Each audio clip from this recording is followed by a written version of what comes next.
பார்க்கும் பொழுது ஆ, இந்த நீதிமானாக்கப்படுதல் எதன் மூலமாக நமக்கு கிடைக்கிறது? அதாவது எதை நான் விசுவாசிக்கிறேங்கிறத இங்கு நான் பார்க்கணும். நான் விசுவாசிக்கிறேன். நான் எதை விசுவாசிக்கிறேன்? கிறிஸ்துவின் பலியை விசுவாசிக்கிறேன். கிறிஸ்துவின் பலியை நான் விசுவாசிக்கிறேன். அந்த பலி எனக்காக, என் நிமித்தமாக, நான் படித்தேன். பவுல் சொல்ல, என்னில் அன்பு கூர்ந்து எனக்காக தம்மை தாமே ஒப்புக் கொடுத்த கிறிஸ்து இயேசுவை பற்றுகிற விசுவாசத்தினாலே நான் பிழைத்திருக்கிறேன். இப்போ பாருங்க, இப்போ மூன்றாவதாக நாம் பார்க்கும் பொழுது அவர் பலி தான். இதுக்கு ஆதாரம் என்னன்னா கிறிஸ்துவனுடைய பலி தான்.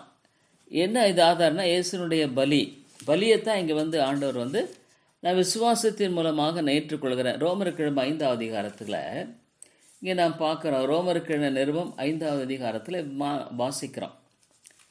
இங்கே தேவன் தாமே இந்த இடத்துல இங்கே பாருங்க, ரோமர்கிழமை நிருபம் 4வது அதிகாரம் 5வது வசனம். வேற யாரை கூட வாசிக்கலாம், தப்பில்லை. 4வது அதிகாரம் 5வது வசனம் வாசிக்கிறவனே இல்லை, வேற யாரை எடுத்து கூட வாசிக்கிறவங்க வாசிக்கலாம். ரோமர் 4:5 யாரும் வாசிங்க. ஒருவன் கிரியை செய்யாமல் பாவியை நீதிமான்களுக்காகவிடத்தில் விசுவாசம் வைக்கிறவனாயிருந்தால் அவனுடைய விசுவாசமே அவனுக்கு நீதியாக எண்ணப்படும். அவனுடைய விசுவாசமே அவனுக்கு நீதியாக எண்ணப்படும். அதாவது அவன் கிரியை செய்யல, அவனுடைய வாழ்க்கை அது மன்னிக்கணும். நான் அது அடுத்தது போயிட்டேன், மன்னிக்கணும். ரோமர் 5:9 வாசிங்க. ரோமர் 5:9 அடுத்த டாபிக் நான் போயிட்டேன். ரோமர் 5:9 இப்படி நாம் அவருடைய இரத்தத்தினாலே நீதிமான்கள் ஆக்கப்பட்டிருக்க, இப்படி அவருடைய இரத்தத்தினாலே நாம் நீதிமான்கள் ஆக்கப்பட்டிருக்க, கோபாக்கினைக்கு நீங்களாக அவராலே நாம் ரட்சிக்கப்படுவது அதிக நிச்சயமாமே. இந்த இடத்துல பார்த்தீங்கன்னா இரத்தத்தினாலே நீதிமான்களாக்கப்பட்டிருக்கிறோம் அப்படின்னா என்னன்னா, பலியினால நம்ம நீதிமாக்கப்பட்டிருக்கிறோம். It's only by the sacrifice. அப்போ நான் நீதிமானாக்கிற 100% அதுதான். 99% ஆண்டவரும் 1% நானுங்கிறது கிடையாது. கம்ப்ளீட்டாக 100%. அந்த பலியின் மூலமாகத்தான் எனக்கு மீட்பு. இந்த பலியின் மூலமாக தான் எனக்கு இந்த மீட்பு, ரட்சிப்பு.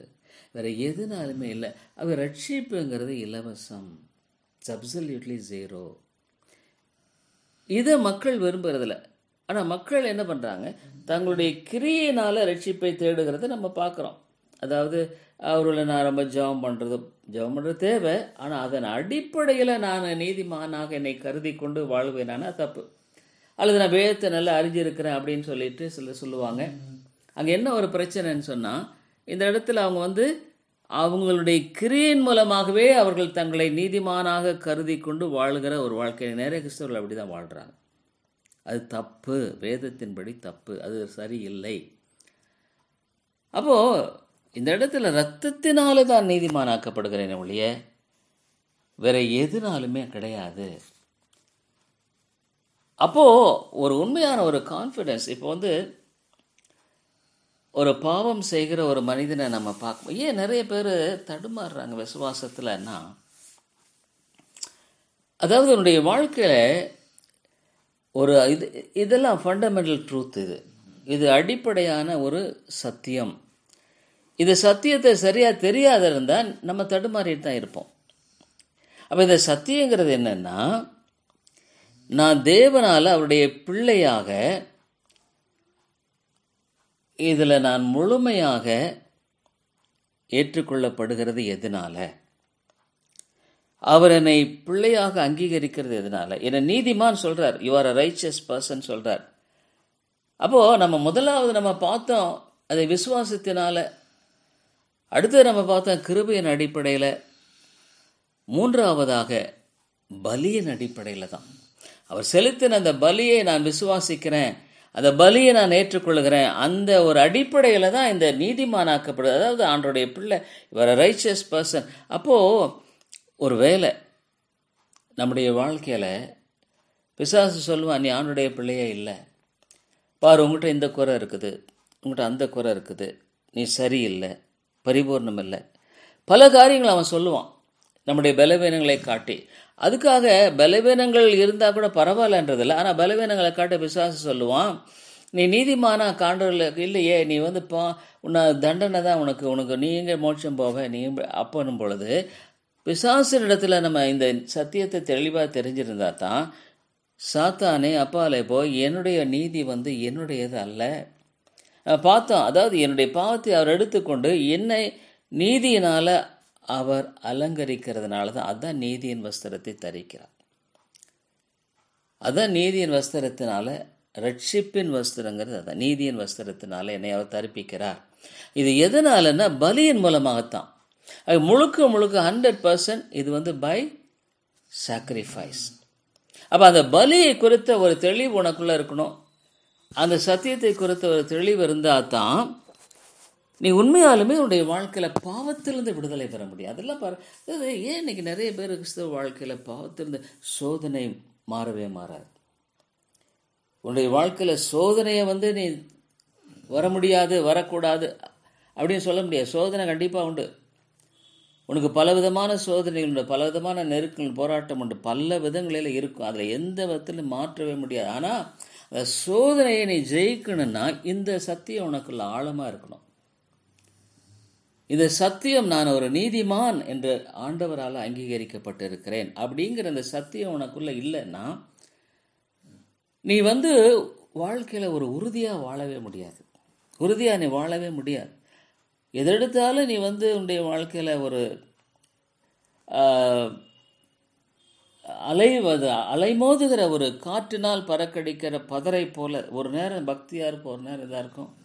அதாவது சில அடிப்படை சத்தியங்களில் நமக்கு வந்து தெளிவான விளங்குதல் தேவை. அதுதான் நான் அதை பேசிகிட்ருக்கேன். அவ்வளோ முக்கியமானது சத்தியம். இது தெரியலன்னா நீ வாழ்க்கையில் வந்து தடுமாறிட்டு தான் இருப்ப. உனக்குள்ள அந்த விசுவாசம் இருக்காது. சோதனையை கடந்து போகும் பொழுது வெற்றியாக நீ கடந்து போக மாட்ட, தளர்ந்து போவ. சாத்தான் சொல்லுவான், உனக்கு வாழ்க்கையில் இப்படி தான், உன்னுடைய நிலை இப்படி தான், உனக்கு வாழ்க்கையை முடிஞ்சு போச்சு, இதான் சொல்லிகிட்டே இருப்பான் அவன். அப்போ நீ என்ன சொல்லுவ? உனக்கு சத்தியம் சரியாக தெரியாதனால ஆமாம் ஆமான்ட்டு சொல்லிட்டு இருப்ப. அதுதான் ஒரு பிரச்சனையே இன்னைக்கு. அப்போது இது வந்து இந்த நீதிமானாக்கப்படுதல் என்ற சத்தியத்தை தெளிவில்லாமல் இருக்கிற எந்த ஒரு மனிதனும் விசுவாச வாழ்க்கையில் உறுதியாய் வாழ முடியாது. அப்போ இந்த சத்தியத்தை நீ தெளிவாக தெரியலையே, உனக்கு தெளிவாக தெரியாததுனால என்ன பண்ணுவேன்னா நீ வந்து ஒரு ஏனோ தானு வாழ்ந்துட்டுருப்ப, அவ்வளோதான். அதே சமயத்தில் உன்னுடைய நிலையை குறித்து யோசித்துக்கும் பொழுது நீ உண்மையாலுமே நீ அந்த நீதிமான்னு உன்னாலே நம்ப முடியல, உன்னாலே நேற்றுக்கொள்ள முடியல.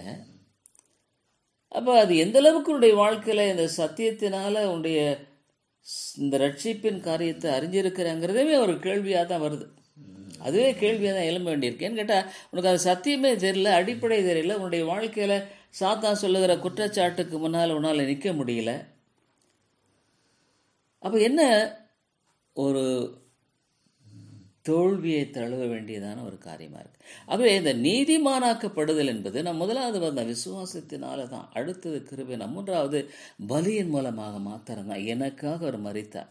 இங்கே மோட்ச ராஜ்யத்துக்கு போன அத்தனை பேருமே மோட்சத்தில் இருக்கிற போய் பார்க்குற ஒருவரும் நீதிமான் தான், எல்லாம் நீதிமான். எப்படி? கிறிஸ்துவனுடைய நீதியினால் அவர்கள் அங்கே நீதிமானாக்கப்பட்டவங்க அத்தனை பேரும்.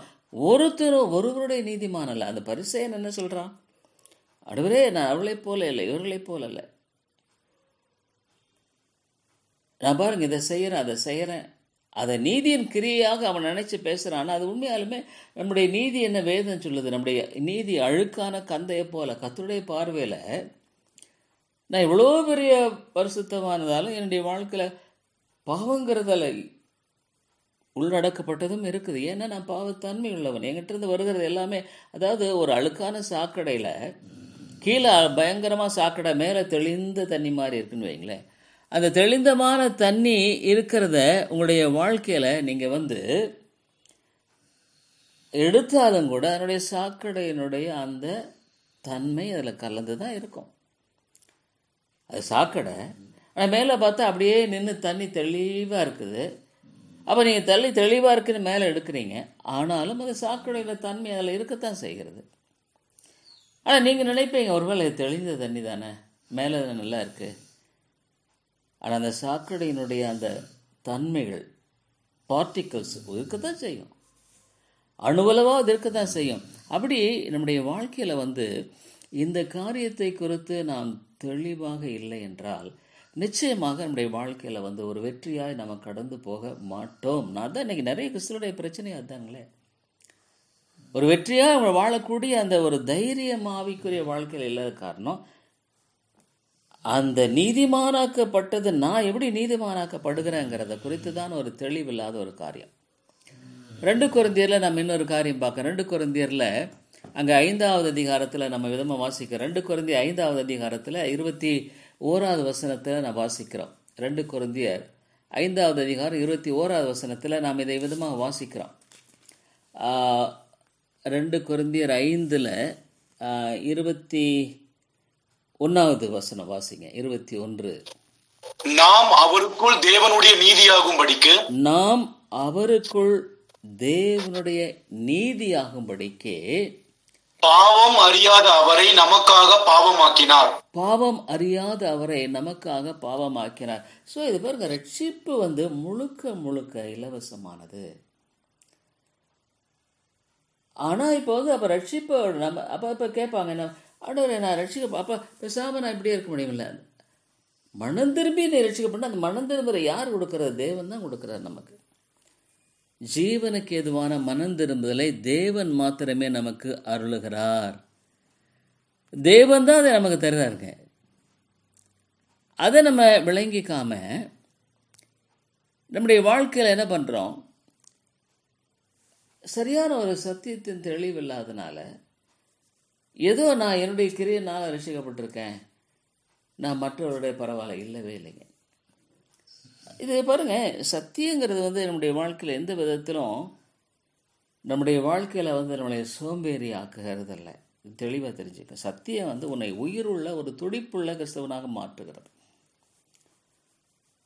நீ சில சொல்லுவாங்க, யாரை முன்குறித்தார் அவளை அழைக்கிறார், யார் அழைக்கிறார் நீதிமானாக்குறார் மேம்படுத்துகிறார். இது சத்தியம்தான். ஆனால் இது ஒரு துடிப்பு இல்லாத ஒரு பேசிவாக நீ இருக்க மாட்டேங்க. பேசிவாக இது தெரிஞ்சுக்க. அதாவது நீ ஒன்றுமே செய்யாமல் உன்னுடைய வாழ்க்கையில் இந்த ரட்சிப்பை கர்த்தர் கொடுக்கறதில்லை. எப்படி செய்கிறாருன்னா, அந்த மனம் திரும்பலை உனக்குள்ளாக அவர் தான் கொடுக்கிறார். அந்த மனம் திரும்பலை அவர் கொடுத்து உன்னை அவர் மாற்றுகிறார், வழிநடத்துகிறார். நீ மனம் திரும்புகிற. இது முக்கியமான ஒரு காரியம். இந்த மனம் திரும்பல் என்பது ஆவியானவர் ஒரு மனிதனுடைய வாழ்க்கையில் செயல்படும் பொழுது அவன் ஆழமாக மனம் திரும்புகிறான். மனம் திரும்பல் என்பது ஒரு அற்புதமான ஒரு காரியம். மனம் திரும்பலை குறித்து நான் உங்களுக்கு அடிக்கடி சொல்லிட்டு இருக்கிறேன். அதாவது இதை நம்ம சரியாக தெரிஞ்சுக்கணுங்க. மனம் திரும்புதல் என்பதை குறித்து நாம் பார்க்கும் பொழுது இங்கே என்ன நம்ம பார்க்குறோன்னா, அந்த இளைய குமாரனை, மனம் திரும்பலை குறித்து பேரும் தெளிவாக சொல்லுது. இளைய குமாரனை நம்ம நோக்கி பார்க்கும் பொழுது அவன் பாவத்தோடு தான் போகிறான். பாவ சிந்தனை அவனுக்குள்ளே இருக்குது. பாவம் செய்யணுன்ற துணிகரமாக போகிறான். இந்த பணத்தை வச்சு தான் விரும்புகிறபடி வாழலான்னு நினச்சி தான் போகிறான். ஆனால் அவனை எங்கே கொண்டு போய் நிறுத்துதுன்னா, பன்றிகளுடைய மத்தியில் நிறுத்துது. அதாவது இன்றைக்கு நீங்கள் பன்றியை நீங்கள் எவ்வளோ தான் எடுத்து சுத்தம் பண்ணி கழுவி வச்சா கூட சாக்கடைக்கு தான் அது போகும். சாக்கடைக்கு தான் அது, ஏன்னா அது விருப்பம் அங்கே தான் இருக்குது. நீ என்ன தான் சுத்தம் பண்ணி சோப்பு போட்டு கழுவி என்ன பண்ணினாலும் அது சாக்கடைக்கு தான் போகும். ஒரு பாவி அது சாக்கடையில் தான் அந்த பன்றி இன்பமாக இருக்கும், அது சந்தோஷமாக இருக்கும், அதை உழண்டுக்கிட்டு சந்தோஷம். ஒரு பாவி எப்பொழுதும் சாக்கடையில் தான் சந்தோஷமாக இருப்பான், பாவத்தில் தான் சந்தோஷமாக இருப்பான். அவனுக்கு நீதியை தெரியாது, நீதியின் சந்தோஷம் தெரியாது. ஆகவே அவன் வாழ்க்கையில் நீங்கள் பார்த்தீங்கன்னா அவன் சாக்கடைக்கு தான் போவானே ஒழிய நீ என்ன தான் சொன்னாலும் சாக்கடை தான் போவான். அவனால் விளங்கிக்கொள்ள முடியல. அவன் அது ஒரு விதத்தில் சொல்லப்போனால் அவனால் ஏற்றுக்கொள்ள முடியல, சத்தியத்தை விளங்கிக்கொள்ள முடியல, புரிஞ்சு கொள்ள முடியல, தெரியல. இப்போ நிறைய கிறிஸ்தவருடைய வாழ்க்கையில் கூட நீங்கள் பார்த்தீங்கன்னா சீர்திருத்த சத்தியத்தை அறிந்தவர்கள் என்று சொல்லுவவர்கள் மத்தியில் நான் இதுதான் பேசுகிறேன். ஏன்னு கேட்டால், ஒரு போதகன் தன்னுடைய வாழ்க்கையில், அதாவது இதே சத்தியத்தை போதிக்கக்கூடிய ஒரு காரியத்தை கொண்டிருந்த மனுஷனுடைய வாழ்க்கை திடீர்னு அவரை கண்டுபிடிச்சு பல தவறுகளை, பல பெண்களோடு தொடர்புள்ள ஒரு வாழ்க்கை முறையை அவர் தாமே கொண்டிருந்தார் என்பதை குறித்து கண்டுபிடிச்சிட்டாங்க. ஆனால் இந்த சத்தியத்தை தான் போதிக்கிறவராக இருந்தார். தன்னுடைய மனைவி மட்டும், தன்னுடைய ஒரு பெண் இல்லை, பல பெண்களோடு கூட அவர் தொடர்ச்சியாகவே இந்த மாதிரி அவர் பாவத்திலேயே வாழ்ந்திருக்கார். அது எப்படி அப்புறம் கடைசியில் கண்டுபிடிக்கப்பட்டு அது வெளியே கொண்டு வரப்பட்டது. எதுக்காக சொல்கிறேன்னா, அதுதான் அவங்களுக்கு சந்தோஷமாக இருக்கும். ஒரு பாவிக்கு சாக்கடை தான் சந்தோஷம், பாவிக்கு பாவம் தான் சந்தோஷமாக இருக்கும். அவன் நீதியை விரும்ப மாட்டான். அவனுக்கு நீதியை குறித்த ஒரு விருப்பமும் இருக்கா, நீதியை குறித்த ஒரு சிந்தையே இருக்காது. நீங்கள் தெரிஞ்சுக்கங்க, ஒரு பாவியை நீங்கள் ஒன்றுமே மாற்ற முடியாது. தேவனாக பன்றியை தேவனாக மாற்றினா அது சாக்கடைக்கு தான் போகும். அது யார்? அது ஒரு பாவி தன்னைத்தானே அழித்து கொள்கிறான். ஒரு பாவிக்கு அவன் வேறு யாராலும் அவன் அழிக்கப்படுகிறதில்ல. எல்லாத்துக்கும் அடிப்படையான காரணம் பெருமை தான். நான் இந்த ஆயக்காரன் பாருங்க, இந்த பரிசேயனை பாருங்க எப்படி பண்ணுறான். அவனுடைய பெருமையை தான் வெளிப்படுத்துகிறான். ஆண்டவரே நான் அப்படின்றான். ஆயக்காரன் பாவியாக மேல் கிருபையார், நீதிமானாக்கப்பட்டவன் அவன் திரும்பி போகிறான். அதாவது தேவன் அவனை ஜஸ்ட். அப்போது இந்த காரியத்தை நம்ம பார்க்கும் பொழுது, இந்த உலகத்தில் பொறுத்த வரைக்கும் நீங்கள் பார்த்தீங்கன்னா, ஒருத்தன் பாவத்தை நேசித்து அவன் போகிறான்னா அவன் சாக்கடை தான் அவனுக்கு விருப்பமாக இருக்கும். அதில் வேறு எங்கேயும் ஹி கான் பி ஜாய்ஃபுல். அங்கே தான் போவான், அதே வழியில் நடப்பான். என்னதான் சத்தியத்தை கேட்டாலும் அவனை மாற மாட்டான். அவனுக்கு விருப்பம் இருக்காது. அதுதான் ஒரு ஆண்டவருக்காக நான் வாழணும், நீதியாய் வாழணுங்கிற அந்த ஒரு சிறிய எண்ணம் கூட வராது. வெளியே ஒருவன் அடிக்கலாம். ஆனால் அவன் அவன் இந்த இளையகுமாரன் என்ன பண்ணுறான், அதுலேருந்து வெளியே வர்றான் பாருங்க. பன்றி திங்கிற தவிட்டினால் அவன் அங்கே தன்னை நிரப்ப ஆசையாக இருந்த மாத்திரமல்ல, பன்றியனுடைய சகதியிலேருந்து வெளியே வர்றான். பன்றியின் சகதி, அங்கே பன்றிகளை மேய்க்கிற அந்த இடத்துல என்ன, அது அப்படி தான் இருக்கும், குழி குழியாக இருக்கும். அங்கே தண்ணி வந்த உடனே அதை அந்த பன்னி அது இது பண்ணி உருண்டு உருண்டு உருண்டு அதை ஒரு குழியாக பண்ணிடும். அந்த குழியில் மண் இருக்கும். அந்த மண்ணுடைய அந்த தண்ணியெல்லாம் அந்த சகதி, அதிலேயே யூரின் போகும், எல்லாமே இருக்கும்னு வைங்களேன். அதை விடுங்க. அப்போது அவனுடைய ஒரு பாவியனுடைய நிலை இது தாங்க. பாவத்தில் தான் அவன் சந்தோஷமாக இருப்பான், பாவ வழியில் தான் அவனுடைய காரியத்தான் இருப்பான். ஆனால் அவனை தான் ஆண்டவர் மாற்றுகிறார். Is a righteous person. அவருடைய நீதி அவனுக்குள்ளே வரும் பொழுது அந்த புதிய ஜீவன் அவனுக்குள்ளே வருகிறது, புதிய வாழ்க்கை அவனுக்குள்ளே வருகிறது, புதிய மாற்றம் வருகிறது. ஆகவே தான் அவன் புது சிருஷ்டியாகிறான். எல்லாம் கம்ப்ளீட்லி ஃப்ரீ. இது எதன் மூலமாகன்னா, இது பலியின் மூலமாகத்தானே. முதலாவது பார்த்தா அந்த விசுவாசத்தின் மூலமாக, ரெண்டாவது பார்த்தா இது கிருபையின் அடிப்படையில் இந்த தகுதி மேலே, மூன்றாவது நம்ம பார்த்தோம் இது கிறிஸ்துவின் பலியின் மூலமாக. அவர் நீதியை சம்பாதித்து, அதாவது இந்த உலகத்தில் அவர் ஒரு நீதிமானாய் வாழ்ந்து நியாயப்பிரமாணத்தை முழுவதுமாக அவர் நிறைவேற்றி, அவர் சொன்னார் நியாயப்பிரமாணத்தை அழிக்க நான் வரல, அதை நிறைவேற்றும்படியாகவே வந்தேன். அந்த நியாயப்பிரமாணத்தை நிறைவேற்றி அந்த நீதியை எனக்கு கொடுத்துட்டாரு. அவர் என் பாவத்தை எடுத்துக்கிட்டார்.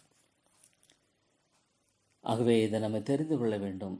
இது மனந்திரும்புதலுக்குள்ளாக ஒரு மனிதன் வழிநடத்தப்படும் பொழுது அவன் இன்னுமே சாக்கடையை நேசிக்க மாட்டான். இன்னும் அந்த பழைய வாழ்க்கையினுடைய அசுத்தத்தை நேசித்து ஓட மாட்டான். அவன் அது சாக்கடை. ஆனால் ஒரு பாவி அவன் சாக்கடையில் தான் இருக்க வரும். அவனை ஒன்றும் பண்ண முடியாது. யூ கான். அந்த பன்றியோட தான் இருக்கும். இளையகுமார் என்ன பண்ணுறான், அந்த தண்ணில் தவிட்ட சாப்பிட முடியலன்றதுனால இல்லை, அந்த சாக்கடையில்தான் வெளியே வர்றான். அந்த சாக்கடையோடு தான் வர்றான், அசுத்தத்தோடு தான் வர்றான், அந்த சகதியோடு சேர்ந்து தான் வர்றான். ஏன்னா அவன் அங்கேருந்து டைரெக்டாக வரான், வேறு எங்கேருந்து போகல, வேறு எங்கேயும் போய் குளிச்சு வரல.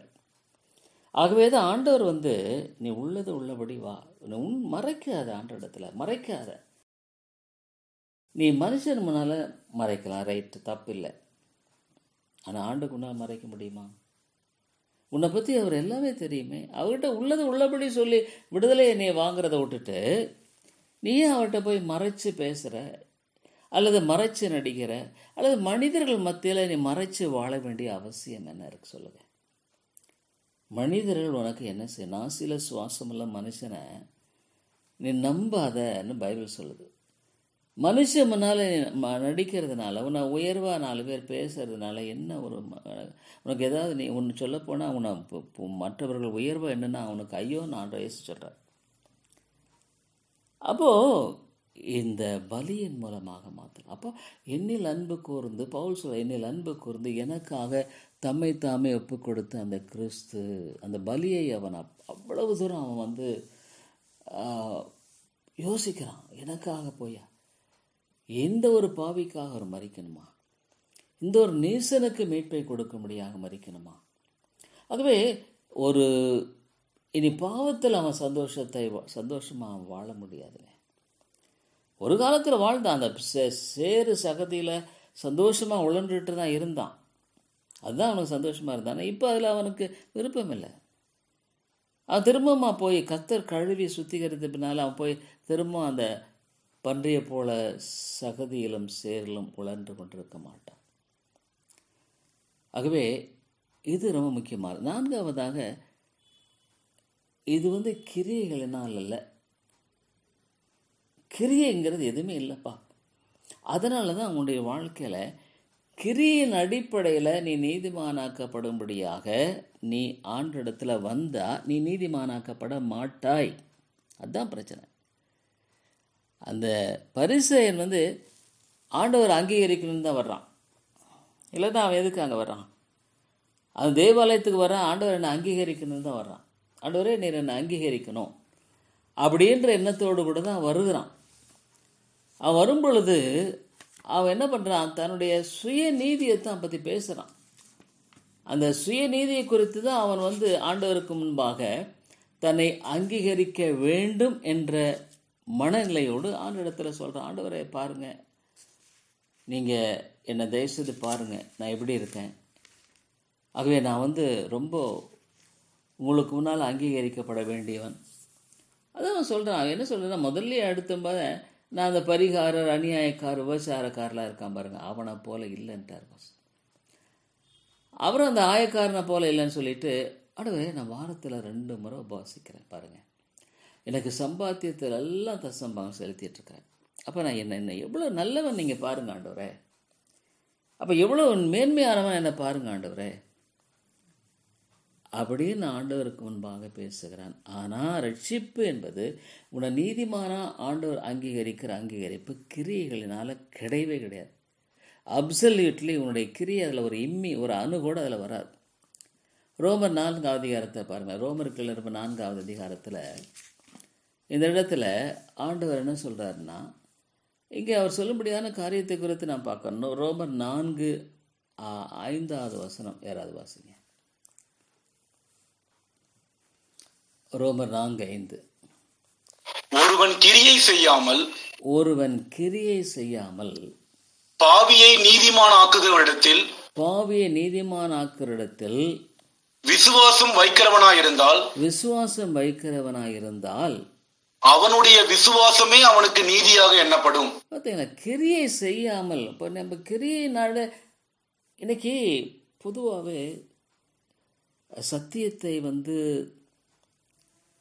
தெளிவாய் போதிக்கப்படாத ஒரு காலகட்டத்தில் வாழ்ந்து கொண்டிருக்கிறோம். இப்போ தவறான உபதேசம். இப்போ நீங்கள் பார்த்தீங்கன்னா, இப்போ ஆர்மேனியன் அப்படிங்கும் பொழுது என்னுடைய நீதியினால், ஆர்மேனியனிசம் வேற, அது முழுக்க நீங்கள் பார்த்தீங்கன்னா அது கிரியையினால் ரட்சிப்பை தேடுகிற ஒரு காரியம். இப்போ நான் ஒவ்வொரு படியாக சொல்கிறேன், விசுவாசம்தான், இது கிருபை தான், இது அவருடைய பலியின் மூலமாக மாத்திரம்தான். அடுத்து நம்ம பார்க்குறேன் கிரியை செய்யாமல்.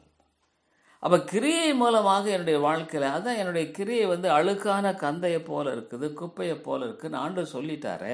அப்போ நான் ஏன் அதை குறித்து மேன்மை பாராட்டிட்டு போகணும்? அப்போ என்னைத்தானே நான் அந்த கிருபைக்கு என்னை புறம்பாக்கி கொள்ளுகிறேன். அந்த கிருபைக்கு என்னைத்தானே விலக்கி கொள்ளுகிறேன்.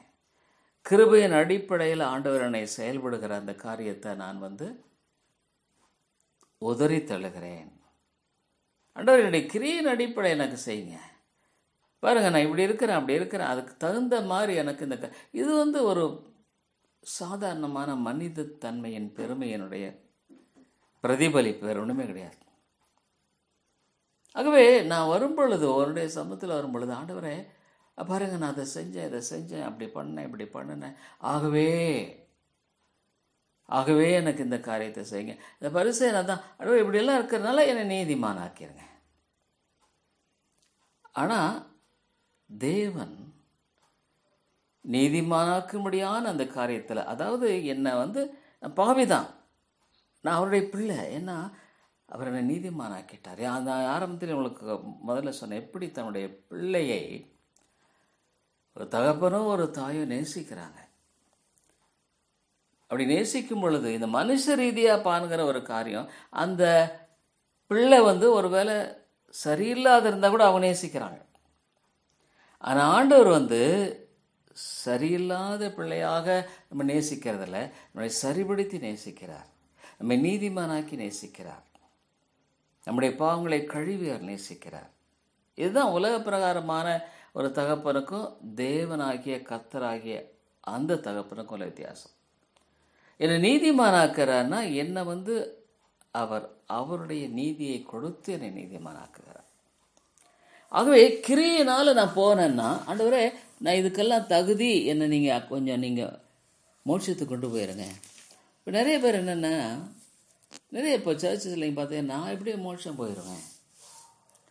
எப்படிங்க மோட்சம் போவீங்கன்னு கேட்டால், நான் ரொம்ப மோசமாக இல்லைங்க, முன்னெல்லாம் பாருங்கள், நான்லாம் ஆண்டவர் அறியாமல் இருந்தேன், சர்ச்சுக்கு போகிறேன், இப்போது பைபிள் வாசிக்கிறேன், ஜெபம் பண்ணுறேன், காணிக்கை கொடுக்குறேன், சர்ச்சின் காரியத்தில் நான் அதை பண்ணுறேன், இதை பண்ணுறேன், அப்படி. அதாவது இது தான் அவங்க பேசுவாங்களே ஒழிய கம்ப்ளீட்டாகவே அவங்களுக்கு அந்த நீதிமானாக்கப்படுதல் என்ற ஒரு காரியத்தையே விளங்கிக்கொள்ளக்கூடாத ஒரு நிலையில் தான் அவங்க. அப்போ அது எப்படி முடியுமா? முடியாது. பவுல் தான் சொல்றார், பாவியாகி எனக்கு ரட்சிக்கும்படியாக வந்தார், என்னில் அன்பு கூர்ந்து எனக்காக அவர் பட்ட பாடு. இதைத்தான் வேதம் தெளிவாக சொல்லுகிறது. கலாத்தியர் 3வது அதிகாரத்துக்கு கலாத்தியர் 3 பாருங்க. இங்கே ஆண்டவர் என்ன சொல்றாருன்னா, இந்த அடிப்படை சத்தியம் வந்து நமக்குள்ள ரொம்ப ஆழமாக போகணுங்க. இது வந்து சத்தியத்திலேயே மிகுந்த ஒரு ஆழமாக, அது ஒரு மிக அடிப்படை ஃபண்டமெண்டல் ட்ரூத்துங்க இது. இந்த ஃபண்டமெண்டல் ட்ரூத்தில் தான் நிறைய பேர் மிஸ் பண்ணிடுறாங்க. கலாத்தியர் 3வது அதிகாரம் 11வது வசனம் வாசிங்க பார்க்கலாம். நியாயப்பிரமாணத்தினாலே ஒருவனும் தேவனிடத்தில் நீதிமானாகிறது என்பது வெளியரங்கமாய் இருக்கிறது. ஒருவனும் தேவனிடத்தில் நீதிமானாய் இருக்கிறது என்பது வெளியரங்கமாய் இருக்கிறது. ஏனெனில் விசுவாசத்தினாலே நீதிமான் பிழைப்பான் என்று எழுதியிருக்கிறது. விசுவாசத்தினாலே நீதிமான் பிழைப்பான் என்று எழுதியிருக்கிறது. அதாவது என் கிரியையினால ஆண்டவரே நான் மோட்சம் போக முடியும். அதாவது நூல் கயிறை ஏணியை வச்சு மேக போக முடியுங்களா? அப்படிதாங்க இது.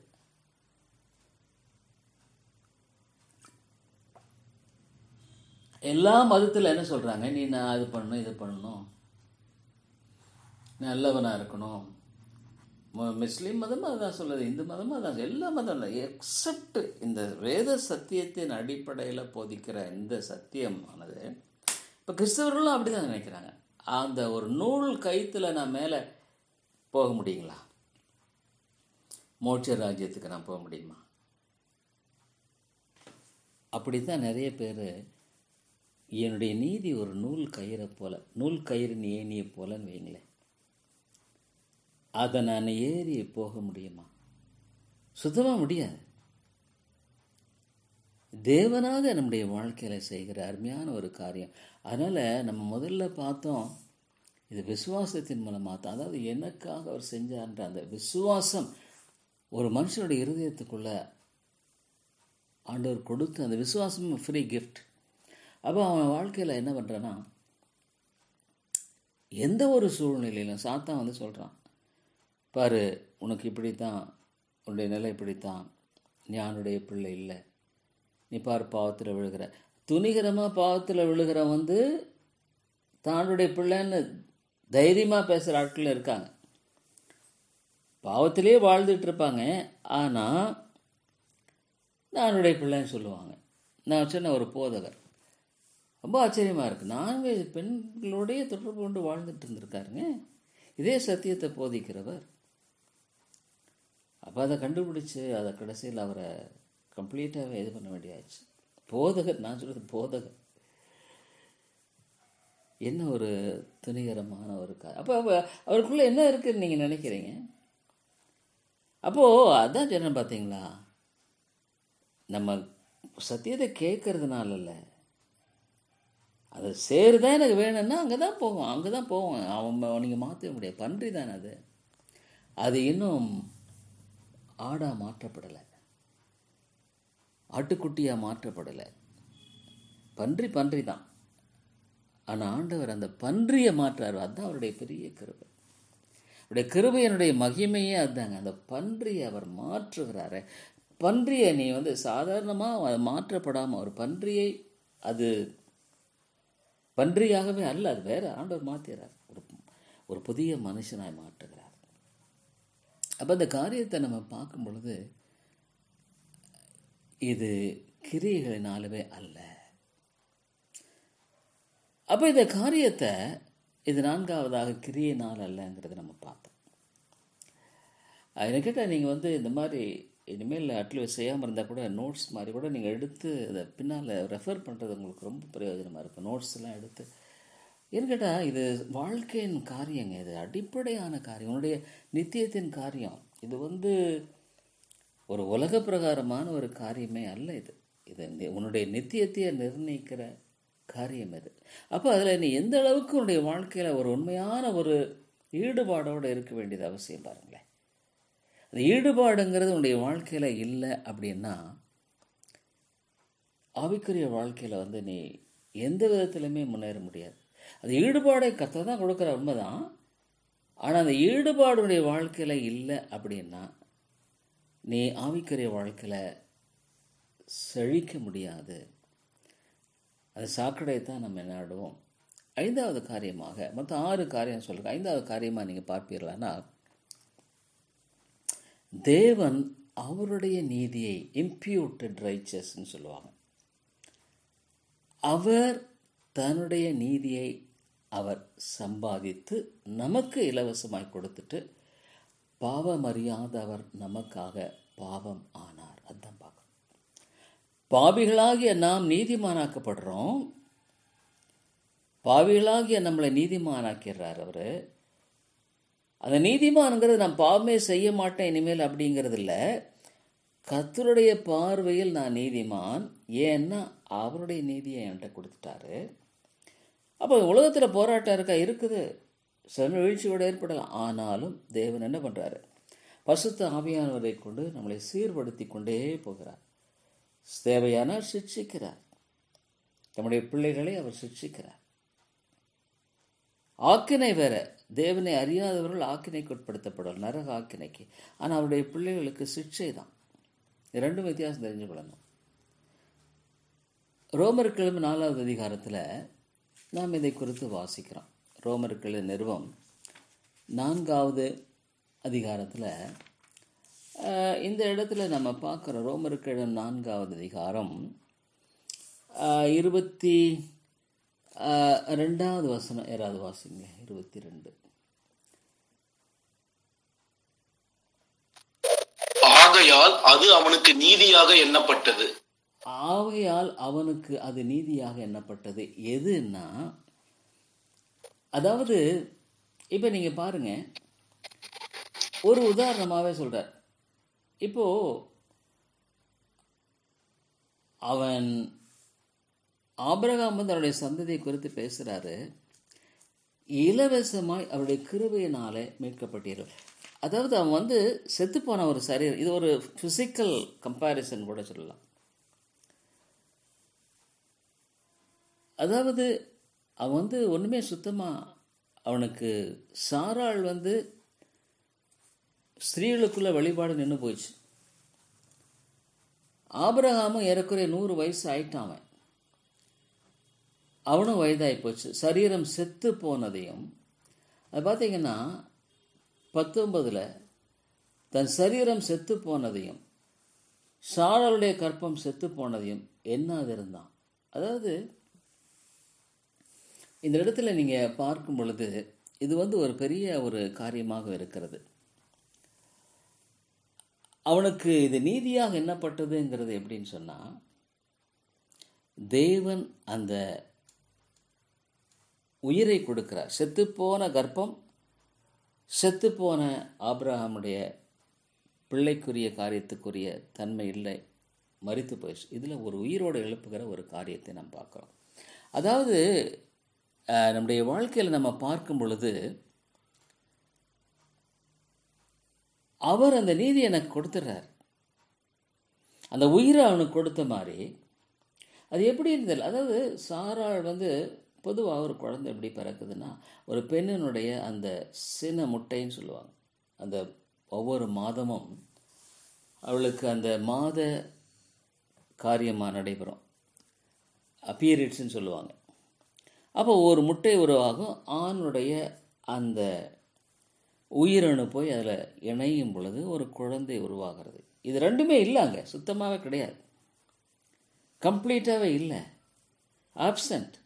பட் அந்த இடத்துல தேவன் அதை செய்கிறார். சொல்லப்போனால் இது ஒரு ஆச்சரியமான ஒரு காரியம்தான். அதாவது உயிரற்ற ஒரு இடத்துல உயிர் கொடுக்கு. அதாவது என்னென்னா, நம்முடைய அந்த மரணத்தை அவர் ஏற்றுக்கொண்டு அவருடைய ஜீவனை நமக்குள்ளே கொடுக்கிறார். He took the death upon him and he exchanged life. அந்த ஜீவனை கொடுத்துட்டு அவர் மரணத்தை எடுத்துக்கிறார், அவ்வளோதான். ஆகவே அது அவனுக்கு நீதியாக எண்ணப்பட்டது. ஆகவே நான் நீதிமானாக்கப்படுகிறேன்னு சொன்னால் என்னுடைய கிரியைகளினால் அல்ல, என்னுடைய நீதியின் செயல்படுகானால, என்னுடைய இதனால் எதுவுமே கிடையாது. அவருடைய அந்த நீதியை எனக்கு கொடுத்துட்றாரு, என்னுடைய பாவத்தை அவர் எடுத்து எக்ஸ்சேஞ்ச். இதுதான். ஆகவே என்னுடைய வாழ்க்கையில் நான் பிதாவானவர் என்னை பார்க்கும் பொழுது என்னை வந்து, இப்போ நான் இருக்கிற டேவிடா பார்க்கல, கிறிஸ்துவா என்னை பார்க்குறாரு. ஏன்? கிறிஸ்துவின் நீதி எனக்குள்ளே இருக்கிறதுனால என்னை கிறிஸ்துவாகவே பார்க்குறாரு. அவர் இஸ் மை சைல்டு. அவருடைய ஒரே பேரான குமாரனாகிய இயேசுவை எப்படி பார்க்குறாரோ அப்படியே என்னை பார்க்குறாரு. ஏன்னா அவருடைய நீதி எனக்குள்ளே இருக்குது, அவருடைய சாயல் எனக்குள்ளே நான் தரிக்கப்பட்டிருக்கிறேன். அந்த ஒரே ஒரு காரியத்தினால தான் என்னை அவரால் நேசிக்க முடிகிறது. நான் ஒரு பாவி தான், நான் வழுவி போகிறவன் தான், எல்லாம் இருக்குது. ஆனால் என்னை அவர் முழுமையாக நேசிக்கிறார். ஏன்னா அவருடைய குமாரனாக என்னை அங்கீகரிச்சிட்டார், அவருடைய குமாரனாக ஏற்றுக்கொண்டார். ஆகவே பிதாவானவர் இயேசுவை எந்த அளவுக்கு நேசிக்கிறாரோ அந்த அளவுக்கு என்னை அவர் நேசிக்கிறார். இது எப்படி சாத்தியக்கூறு எனக்கே தெரியல. இது முடியுமா? முடியும், விசுவாசத்தினால தான். அதை நான் ஏற்றுக்கொள்ளுகிறேன். இது எப்படி? பலன் அடைந்து யூதாயா சமாரியாவில் உலகத்தின் கடைசி வரை சாட்சிகளாக இருப்பீர்கள். அப்போ நான் சாட்சியாய் வாழக்கூடிய அந்த பலத்தை கொடுக்கிறவரும் ஆண்டவர் தான்.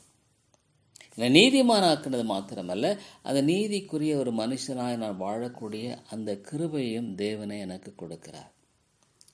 என்ன ஒரு அருமையான ஒரு காரியம் பார்த்தீங்களா? அப்போ இந்த சத்தியம் என்பது மிக மிக அடிப்படையான ஒரு காரியம்.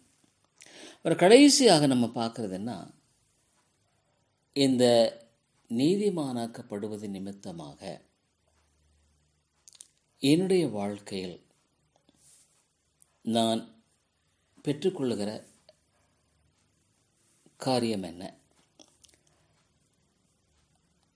ஒரு 2 காரியம் நான் சொல்கிறேன் உங்களுக்கு. முதல்ல வந்து என்ன பார்த்தீங்கன்னா, நீதிமொழியின் அந்த ரோமர்களும் 8வது அதிகாரம், ரோமர்கிணரும் 8வது அதிகாரத்தில் இங்கே நம்ம பார்க்குறோம். ரோமர் 8:1 வாசிங்க ராதுங்க. ரோமர் 8:1 ஆனபடியால் கிறிஸ்து இயேசுவுக்கு உட்பட்டவர்களாயிருந்து மாம்சத்தின்படி நடவாமல் ஆவியின்படியே நடக்கிறவர்களுக்கு ஆக்கினை தீர்ப்பு இல்லை. there is no condemnation. எனக்கு ஆக்கினை தீர்ப்பு இல்லை. தேவனை அறியாதவர்களுக்கு ஆக்கினை தீர்ப்பு, எனக்கு இல்லை. எனக்கு ஆக்கினை தீர்ப்பு கிடையாது. I am not contempt. அப்போ என்னை ஆண்டவர் என்ன பண்ணுறாரு, என்னை பிள்ளையாகவே அவர் நேசிக்கிறாரு. பிள்ளையாகவே தான். அதாவது பரலோகத்தில் நீங்கள் பார்க்கும் பொழுது குமாரத்தை என்பது இங்கே மட்டும் இல்லை, இங்கே அவருக்கு என்னுடைய தகப்பன் அவர். அதனால தான் பரமண்டல இருக்கிற அன்பின் பிதாவே நம்ம ஜெபம் பண்ணோம், father who art in heaven. அப்போது என்னுடைய ஒரு அன்பின் தகப்பன் சொல்லப்போனால் ஒரு நல்ல ஒரு உதாரணம்னு கூட சொல்லலாம். அது ஒரு தகப்பன் என்பவன் தன்னுடைய பிள்ளைக்காக என்ன ஒரு நேசத்தையும் அன்பையும் கொண்டிருக்கிறான். அவனுடைய பிள்ளைகளுக்காக எதையும் தியாகம் பண்ண விரும்புகிற ஒரு தகப்பன் தான் அவன். ஒரு உண்மையான ஒரு நல்ல தகப்பன். அந்த பிள்ளைகள் கஷ்டப்படுறதை பார்க்க முடியாதில்ல. அந்த பிள்ளைகளுக்கு ஒரு கஷ்டம்னா என்னன்றது, அதாவது ஒரு மெய்யான தகப்பன் என்பவன் ஒரு அசாதாரணமான ஒரு தேவனுடைய படைப்பினுடைய ஒரு உன்னத ஒரு ஸ்தானம் என்றே சொல்லலாங்க. அப்போ ஆண்டவர் தான் சொல்கிற, உலகத்து தகப்பனே உனக்கு இப்படி இருக்கான்னா அந்த பரலோக தகப்பன் உன்னை எவ்வளோ அவர் நேசிக்கிறாரு, உன்னை அன்பு கூறுகிறார். வேதம் சொல்லுது, உங்கள் பெருமை நிமித்தம் மறைவிடங்களில் நான் கண்ணீர் சொதிகிறேன். இன்னைக்கு உலகத்தில் இந்த ஒரு பெரிய மீட்பை அறியாமல் வாழுகிற ஒரு வாழ்க்கை காரியம் பாருங்கள். இன்றைக்கி நிறைய சர்ச்சஸில் பிசாசு ஒளியின் வேடம் தரித்து மக்களை வஞ்சிக்கிறான். பொய்யான போதனைகளை உட்புகுத்தி மக்களை ஏமாத்துறான்.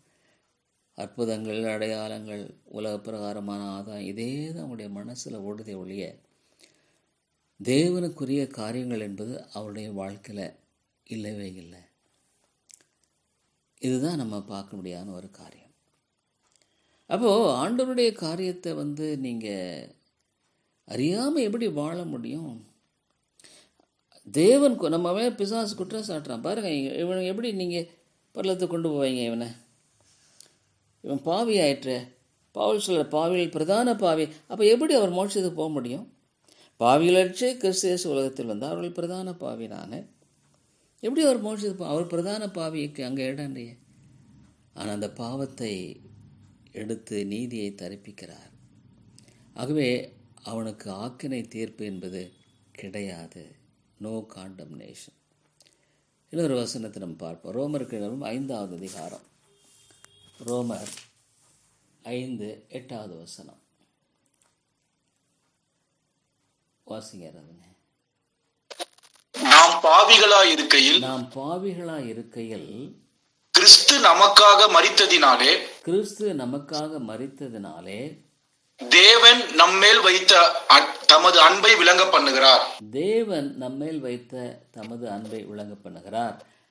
இப்படி நாம் அவருடைய இரத்தத்தினாலே நீதிமான்களாக்கப்பட்டிருக்க. அந்த அன்பை எப்படி விளங்க பண்ணியிருக்காருன்னா, என்னை நீதிமானாக்குனதின அந்த காரியத்தின் மூலமாக தம்முடைய அன்பை அவர் விளங்க பண்ணியிருக்கிறார். அது ஒவ்வொரு நீதிமானுமே அவருடைய நீதியினால் அல்ல, கிறிஸ்துவின் நீதியினால் அவன் அலங்கரிக்கப்படுகிறான். கிறிஸ்துவின் நீதியினால் அவன் அவருடைய பிள்ளை, அவங்க தான் மோட்சராஜ்யம் போக முடியும். ஆகவே மேன்மை பாராட்ட எனக்கு எதுவுமே இல்லை தான். நான் ஒரு தூசி தான், ஒரு குப்பை தான், ஒரு கந்தை தான். ஆனால் கூட தேவன் என்னை அழகாக மாற்றி இருக்கிறார். அப்போ இந்த நீதிமானாக்கப்படுவது என்பது இது ரொம்ப முக்கியமான ஒரு தலைப்புங்க. இது சாதாரணமான தலைப்புன்னு நீங்கள் சொல்ல முடியாது. இப்போ நம்ம பார்த்தோம், விசுவாசத்தினால எனக்காக மரித்தார் என்ற அந்த விசுவாசத்தினால நாம் நீதிமானாக்கப்படுகிறோம். இது கிருபையினால் மாத்திரம்தான். மேன்மை பாராட்டலுக்கு இனிமே இல்லை. 3வது பலியின் மூலமாக மாத்திரம்தான், வேறு எதுனாலுமே இல்லை. எந்த ஒரு மனுஷனுடைய வாழ்க்கையிலும் எந்த ஒரு நற்கிரைங்கிறது மூலமாக. 4வது பார்த்தோம், இது கிரியையினால் அல்ல. 5வது பார்த்தா அவருடைய நீதியை எனக்கு தந்துடுறார். என்னுடைய பாவத்தை அவர், அதுதான் நீதியின் வஸ்திரத்தினால் அவர் அலங்கரிக்கிறார். அதுதான் ரட்சிப்பின் வஸ்திரம்.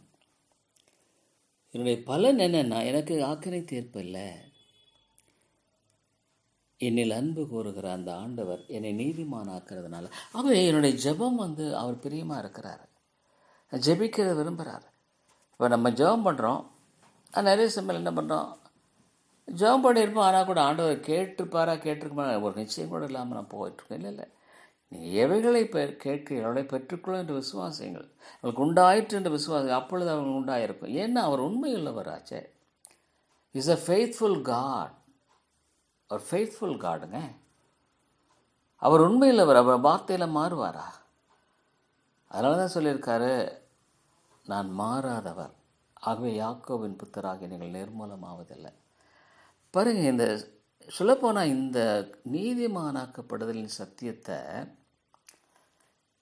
இந்த ஆர்மேனியன் சொல்லுவாங்க. அதாவது இதை நமக்கு ரொம்ப டைம் கம்மி தான், ஆனால் கூட ஜஸ்ட் உங்களுக்கு ஒரு என்லைட் பண்ண நான் விரும்புகிறேன்.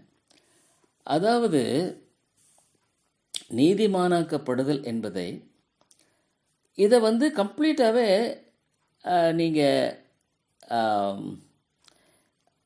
ஆர்மீனியன் வேறு மாதிரி போதிக்கிறாங்க. எப்படி போதிக்கிறாங்கன்னா, நம்முடைய நீதியினால் நாம் நீதிமானாக்கப்படுகிறோம். அதாவது கிறிஸ்துவின் நீதியினான்றதை விட நம்முடைய நீதி, அதாவது அது கிரியின் மூலமாக ரட்சிப்பு. இதில் தான் நம்ம முக்கியமாக வேறுபடுத்தி காண்பிக்கிற ஒரு பெரிய ஒரு காரியம் இருக்குங்க. இதை நம்ம சரியாக விளங்கும் போது தான் இதை நம்ம, அதாவது ஆர்மீனியன்ஸ் என்ன சொல்லுதுன்னா, அதாவது நீ நீதிமானாக்கப்படுகிறாய், அது அந்த விசுவாசங்கிறது உன்னுடைய இந்த விசுவாசங்கிற தேவன் கொடுத்து இலவசமாய் கொடுத்து அந்த நீதியின் மூலமாக, அந்த இலவசமாய் கொடுத்த அந்த விசுவாசத்தின் மூலமாக ரட்சிப்புங்கிறது இல்லை. இவங்க என்ன சொல்கிறாங்கன்னு சொன்னால், அதாவது கிரேஸுங்கிறதுக்கு அவங்க என்ன சொல்கிறாங்கன்னா, கிரேஸுனால் இதில் முக்கியமாக விளைங்க, அது கிரேஸுங்கிறது கிருபையின் சத்தியத்தில் தகுதி இல்லாத நமக்கு கொடுக்கப்படுகிற ஒரு காரியம். ஆனால் அதுவே பைபிளில் கிரேஸ்ன்ற பதத்தை அவங்க என்ன சொல்லுவாங்கன்னா, அதாவது ஆண்டவர் அதற்குரிய பலத்தை கொடுக்கிறார், அதற்குரிய ஞானத்தை கொடுக்கிறார், அதற்குரிய உதவியை கொடுக்கிறார். அதனை உபயோகப்படுத்தி அதை உன்னுடைய முயற்சியின் மூலமாக செய்ய வேண்டிய ஒரு காரியமாக இருக்கிறது. ஆனால் நம்ம அப்படி இல்லை, கிறிஸ்துவானவர் எனக்காக மரித்ததுனால. அப்போது கிறிஸ்துவின் பலிக்கு அந்த இடத்துல முக்கியமான இடமே இல்லை பாருங்களேன். கிறிஸ்துவின் பலிக்கு அந்த இடத்துல முக்கியமாக இல்லை. அவங்க என்ன பண்ணுறாங்கன்னா, நீ விசுவாசிக்கிற, ஆண்டவர் பேரில் விசுவாசிக்கிற, ஆனால் முழுமையாக ஆண்டவருடைய அந்த பலியின் மூலமாக மீட்புங்கிறத அவர்கள் ஏற்றுக்கொள்கிறது இல்லை. ஒரு கிரியின் மூலமாக, அதாவது நான் ஆண்டவர் எனக்காக மரித்தார் ஒரு நம்பிக்கை என்னை ரட்சித்ததுன்னுவாங்க. இல்லை, நம்பிக்கையை நம்ம ரட்சிக்கலை, அந்த நம்பிக்கைக்கு பாத்திரமான அந்த செயல் பலியாகப்பட்டதில் நம்ம ரட்சிக்கப்பட்டோம். இதுதான் நம்ம வித்தியாசம். இவங்க என்ன சொல்கிறாங்க, அந்த நம்பிக்கையை நான் கொண்டிருக்கிறேன் பார்த்தீங்களா, அந்த நம்பிக்கையின் மூலம் நான் ரட்சிக்கப்படுறேன். ஆர்மீனியன்ஸ் அதை சொல்லுது. ஆனால் நம்ம என்ன சொல்கிறோன்னா, இல்லை, அந்த நம்பிக்கையை, அந்த விசுவாசத்தை தேவன் உனக்கு கொடுத்து அதை முழுமையாக நீ ஏற்றுக்கொள்கிறாய். அப்போது கிருபையின் சத்தியத்தில் என்னென்னா, மேன்மை பாராட்டல் எதுவுமே இல்லை. ஏன்னா இது கிரியையினால் இல்லை, இலவசம், முற்றிலும் ஆண்டவருடைய கிருபையினால். ஆனால் ஆர்மீனியனிசத்தில் என்னென்னா, நான் நான் தெரிந்து கொண்ட ஆண்டவர் நான் என்னுடைய கிரியினால் நீதிமானாக்கப்படுகிறேன், நான் அவருடைய ஒத்தாசையை தேடி நீதிமானாக்கப்படுகிறேன். நான் அப்போ அந்த சிலுவையினுடைய இந்த காரியத்தில், அந்த இடத்துல உண்மையான விதத்தில் அவருடைய முழுமையை அவர்கள் நிராகரிக்கிறார்கள். ஆண்டவருடைய சிலுவை தான் எனக்காக மரித்தாதான் என்னுடைய பாவங்களை, எனக்கு மட்டுமில்லை உலகத்தில் இருக்க எல்லாத்துக்காகவும் அவர் மரித்தார். ஆகவே ரட்சிப்பையும் அந்த நீதியையும் அவர்களாக எடுத்துக்கொள்ள வேண்டும். ஆனால் நம்ம என்ன சொல்கிறோன்னா, அவர்களாக எடுத்துக்கொள்ள முடியாது, தேவனாக இலவசமாய் கொடுக்கிறார். இது இலவசமான, இது ஈவு. பைபிள் தெளிவாக சொல்லுது, it's a gift of God. ஆனால் அவங்க என்ன சொல்கிறாங்கன்னா, இது கிஃப்ட்டுங்கிறது கர்த்தர் கொடுக்குறாரு, ஆனால் அதுக்குரிய காரியத்தை நீங்கள் தான் செஞ்சாகணும். உங்கள் மூலம்தான் அந்த காரியத்தை நிறைவேற்ற முடியும், உங்களுடைய முயற்சி. ஆனால் நம்ம அது என்ன பண்ணுறோன்னா, முயற்சிங்கிறது மனித முயற்சி இல்லை, தெய்வ முயற்சி. அப்போ அந்த தெய்வ முயற்சிங்கிறது என்னென்னா, அந்த விருப்பத்தையும் செய்கையும் அவர் எனக்கு கொடுக்கறதுனால நான் நீதிமானாக்கப்படுகிறேன், என்னால் இல்லை. அப்போ ஆவிக்குரிய முயற்சிங்கிறது இல்லவே இல்லை, இருக்குது. ஆனால் என்னென்னா, அந்த முயற்சியினுடைய அந்த ஆரிஜன், இவங்க என்ன சொல்கிறாங்கன்னா, நான் என்னுடைய முயற்சின்றாங்க ஆர்மீனியனிசம். ஆனால் கிருபையின் சத்திய விசுவாசிங்க என்னுடைய முயற்சி அல்ல, அவர் எனக்கு கொடுக்குற அந்த விருப்பத்தை செய்கையை கொடுக்கறனால அந்த முயற்சி எனக்குள்ளே ஏற்படுகிறது. அவராக இதை செயல்படுத்துகிறார். இதில் ரெண்டு வித்தியாசம். ஆனால் முயற்சி அப்போது இதில் நிறைய இது ஒரு பெரிய ஒரு பிலிப்பில் சொல்லப்படுகிறது. அந்த விருப்பத்தையும் செய்யும் கர்த்தர் தான் நமக்குள் உண்டாக்குகிறார். ஆகவே இந்த ஒரு காரியம் நம்முடைய வாழ்க்கையில் தலைநிமிர்ந்து நிற்க ஆண்டவர் செய்கிறார். நான் ஆண்டோடைய பிள்ளை, கர்த்தரிடத்தில் தைரியமாய் நம்ம போகக்கூடிய ஒரு கிருபையை கொடுக்கிறார். கர்த்தரிடத்தில் உரிமையாய் நம்ம கேட்கக்கூடிய கிருபையை கொடுக்கிறார். தகப்பனை போல, என்னுடைய அன்பின் தகப்பன், என்னை மீட்டுக்கொண்ட ஆண்டவர் எனக்காக எல்லாவற்றையும் செய்து முடிப்பார். ஏன்னா அவர் என்னை நேசிக்கிறார். எனக்காக நான் விசுவாசிக்கிறேன்னு பதறான். நான் ஏன் பதறணும்? எனக்காக செய்யக்கூடிய ஒருவர் இருக்கிறாரு, எனக்காக எல்லாவற்றையும் அருமையாக செய்யக்கூடிய ஒருவர் இருக்கிறாரு. அப்போ நான் ஏன் பதறணும்? அந்த ஒரு ஆழமான விசுவாசத்தை தேவன் கொடுத்து நம்மை வழிநடத்துகிற அந்த வழிநடத்துதல் நீதிமானாக்கப்படுவதை சரியாய் விளங்கிக் கொள்வதன் மூலமாக நாம் பெற்றுக்கொள்ளுகிற ஒரு காரியம். இதை குறித்து நம்ம சிந்திப்போம். ஏன்னா இதுதான் அடிப்படையான ஒரு காரியம். இந்த ஒரு காரியத்தை நாம் சரியாக விளங்காமல் போக வேண்டுமானால் நிச்சயமாக நம்முடைய ஆவிக்குரிய அந்த வாழ்க்கையில் வெற்றியாய் வாழ்வதற்குரிய காரியத்தில் நம்ம முழுமையாய் வாழ்வது என்பது கூடாத காரியம். ஒரு கோழைத்தனமாக வாழ்வோம். ஆண்டவர் நமக்காக செய்திருக்கிற அந்த ஒரு பெரிய காரியத்தை நம்ம அறியாமல் வாழ்ந்து கொண்டிருப்போம்.